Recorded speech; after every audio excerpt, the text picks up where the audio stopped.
The information that will be shared in this video, it's my understanding, my practice, but more important, my experience. So don't take anything that is going to be said here as the absolute truth. If you resonate with anything that is being said, you can put it into practice and let your experience determine the validity of what is being shared here. Having said that, enjoy this video.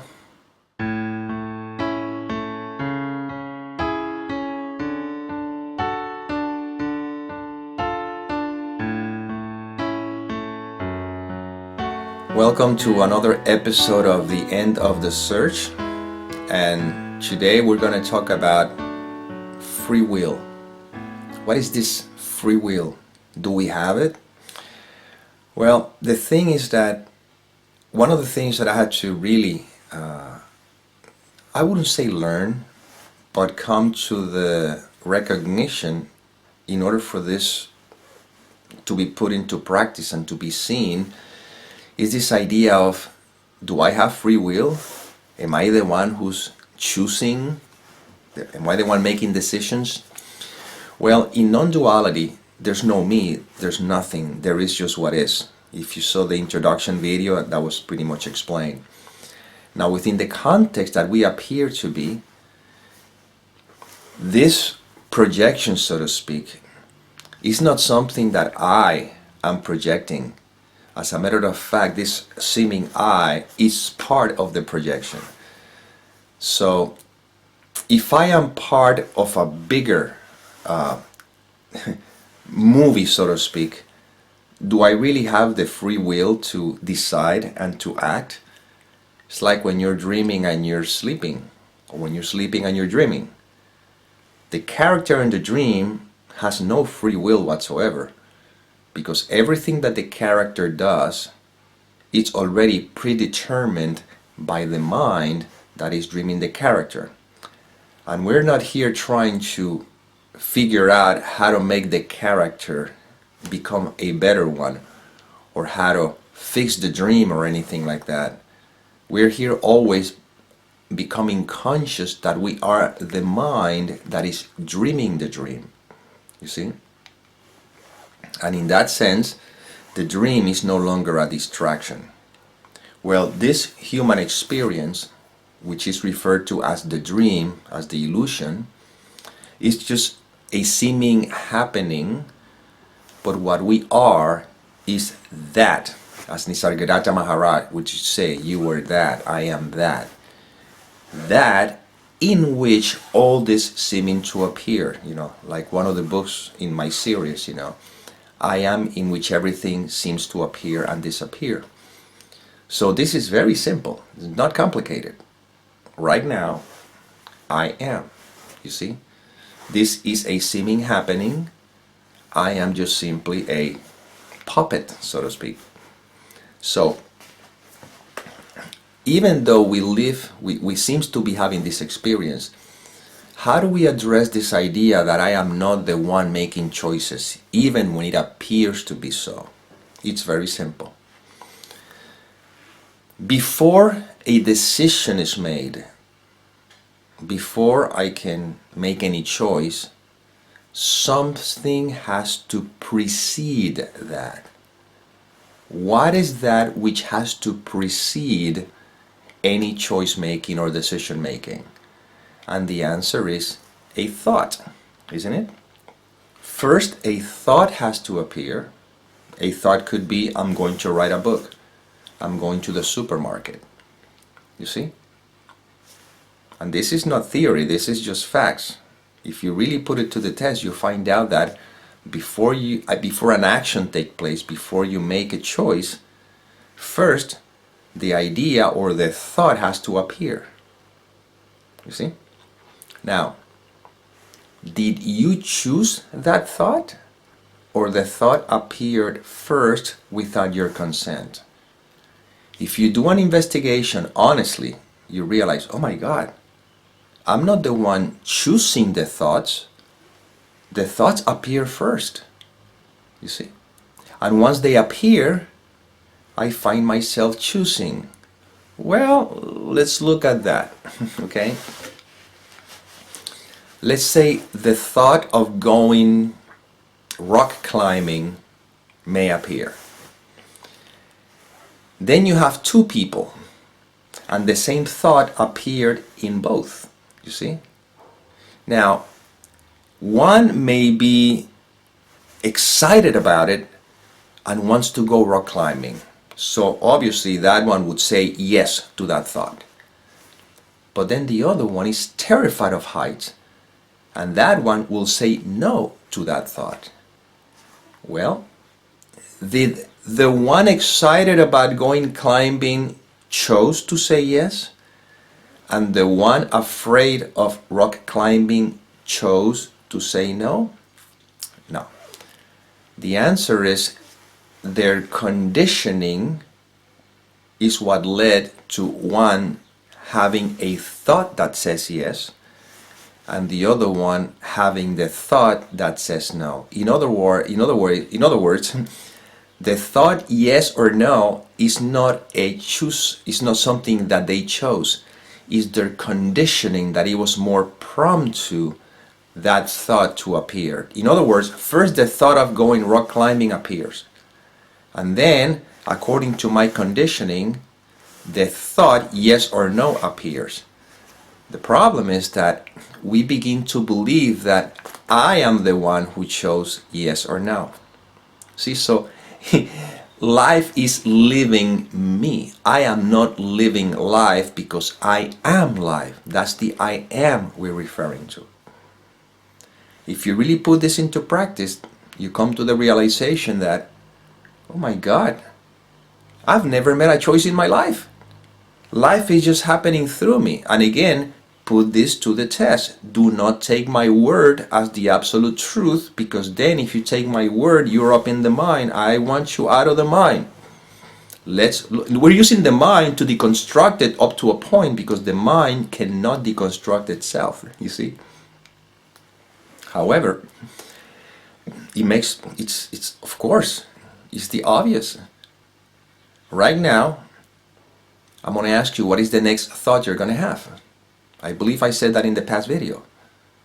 And you realize, oh my God, I don't know what is the next thought I'm going to have. So if I do not know what is the next thought I'm going to have, how can I possibly say that I'm in charge of my life? I don't know if I'm going to go left or right. All I know is that I am. You see? But what happens is when the decision is made, it means when the thought appears, the mind immediately, like within a millisecond, wants to take ownership of that. I thought that, I wrote that song, I thought of that, I had this idea, no. I'm just an instrument, and then, according to the conditioning in the play, I find myself acting accordingly. What we're doing with these videos is not trying to fix the individual or the character to make a better version of him or her. No. All we're doing through this information is remembering that we are. Now, how life will unfold is a mystery. I don't know how my life is going to unfold. I can make myself believe that I think I do if I start writing things that I want and all that stuff. But in the end, all this stuff is not going to happen because I chose it. It's going to happen if it's supposed to. So actually, it's very simple. Life is very simple. The question is always, who am I? If that is not questioned, I'm going to be dragged by the conditioning, by the thinking process, by everything. So if we want to experience the peace that passes all understanding, it's very simple. All I have to remember is not to believe anything I think. That is all. This is all we're going to be remembering through these videos. That's it. If you don't believe anything you think, you're free. But not you, the person. You begin to recognize that you are freedom. That's another one of the books that life wrote through this character, you know. I am freedom. Not that I'm free. There's no I am person. I simply am. This is very simple. It's not complicated at all. But if you still believe that you're this person, and you think that even in the spiritual, the idea of I'm a spiritual person is still an obstacle, because it believes that I'm a person. Now, from that idea, that is born the idea of the seeker. You see, I am going to become, I am going to be more, I am going to awaken, or I'm going to become enlightened. But all of that are just simply ideas superimposed upon the isness that life is. See? And when this recognition takes place by no one, but again, I don't know which words to use, because words in the end are limitation. With this recognition, there is a rest. Oh my God, so I never did anything, and I can't do anything because I am. But you see, this has to settle in, because the mind is so conditioned to believe in its ambitions and the things that it wants and how it thinks it should act or not, that of course it seems to take a little bit of a transition process to realize that I am, you see. And then you rest. It's like, oof. So what we're doing here is reminding the same thing over and over again. So hopefully it just settles in, and then the recognition, once it is, then there's no other reason to questions completely dissolve, the seeking completely dissolves. It's kind of like, I like to use this metaphor, this idea, or this analogy. Imagine we're talking about the taste of a sugar cane. Well, we can talk about it all we want, you know, we can speculate about it, but that will never give you the experience. But we can use words within the limiting content or whatever to point. You see, these are pointers to point to the experience, not to give you the experience, not even to explain it to you, but to point. And how do we do so? I'll say to you, go walk 2 blocks and make a left. Then walk 1 block and you'll find a sugarcane field. Go into that sugarcane field, take a piece of sugarcane, break it down, and chew on it. And the moment you chew on it, that is the experience.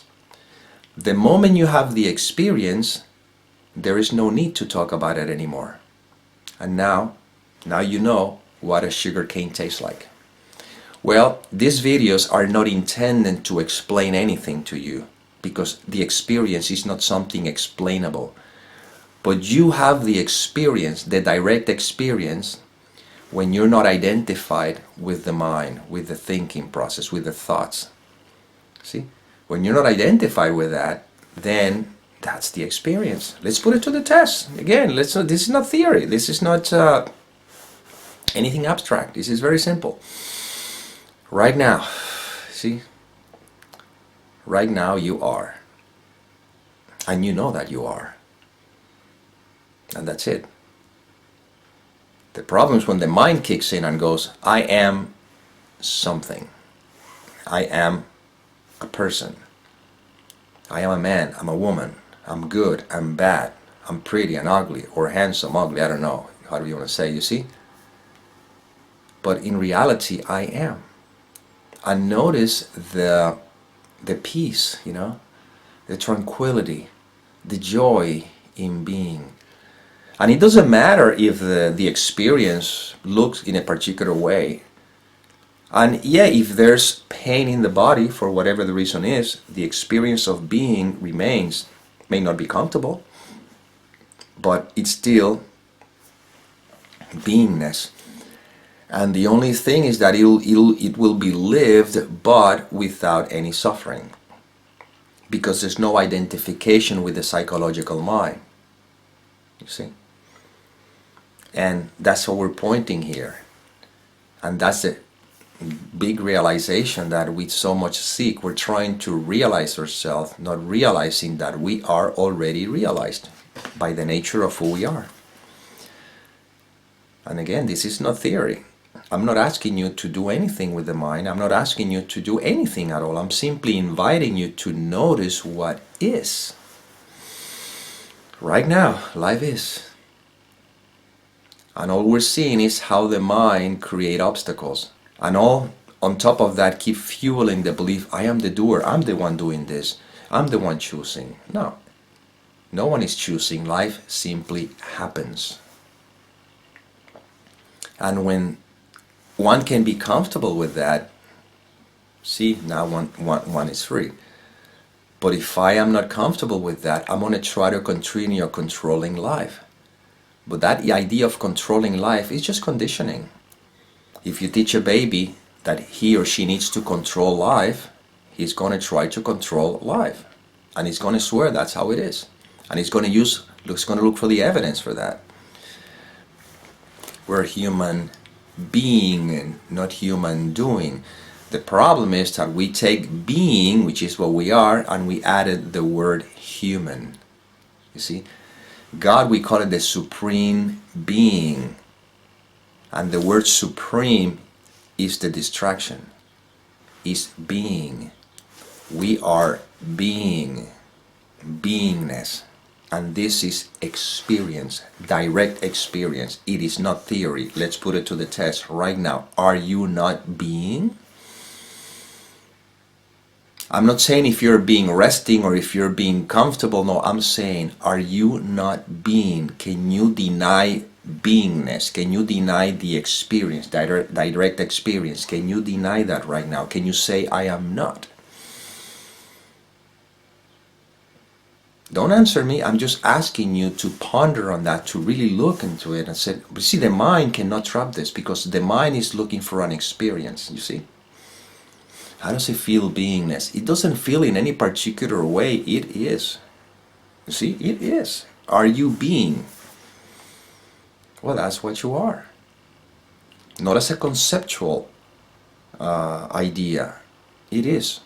While you're washing the dishes, while you're taking the kids to school, while you're exercising, while you're playing music, while you're in an argument with someone, it doesn't matter what happens, you're always being. You see? And this is what we're remembering always here. That's all.